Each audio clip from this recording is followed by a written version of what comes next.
I want to say a few words about this week's election in Afghanistan. This was an important step forward in the Afghan people's efforts to take control of their future, even as violent extremists are trying to stand in their way. This election was run by the Afghan people. In fact, it was the first democratic election run by Afghans in over 3 decades. More than 30 presidential candidates and more than 3,000 provincial council candidates ran for office, including a record number of women. Some 6,000 polling stations were open around the country, and Afghan national security forces took the lead in providing security.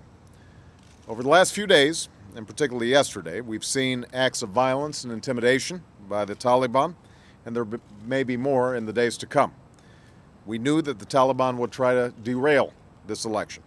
Yet even in the face of this brutality, millions of Afghans exercised the right to choose their leaders and determine their own destiny. And as I watched the election, I was struck by their courage in the face of intimidation and their dignity in the face of disorder. There is a clear contrast between those who seek to control their future at the ballot box and those who kill to prevent that from happening. Once again, extremists in Afghanistan have shown themselves willing to murder innocent Muslims, men, women, and children, to advance their aims.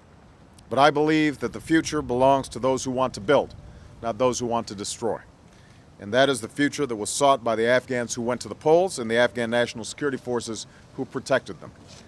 The United States did not support any candidate in this election.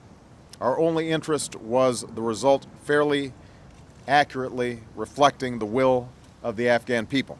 And that is what we will continue to support as the votes are counted and we wait for the official results from the Afghan Independent Electoral Commission and the Electoral Complaints Commission. Meanwhile, we will continue to work with our Afghan partners to strengthen Afghan security, governance, and opportunity. Our goal is clear: to disrupt, dismantle, and defeat al-Qaeda and their extremist allies. That goal will be achieved, and our troops will be able to come home as Afghans continue to strengthen their own capacity and take responsibility for their own future. Our men and women in uniform are doing an extraordinary job in Afghanistan. So are the civilians who serve by their side. All of them are in our thoughts and prayers, as are their families back home. This is not a challenge that we asked for.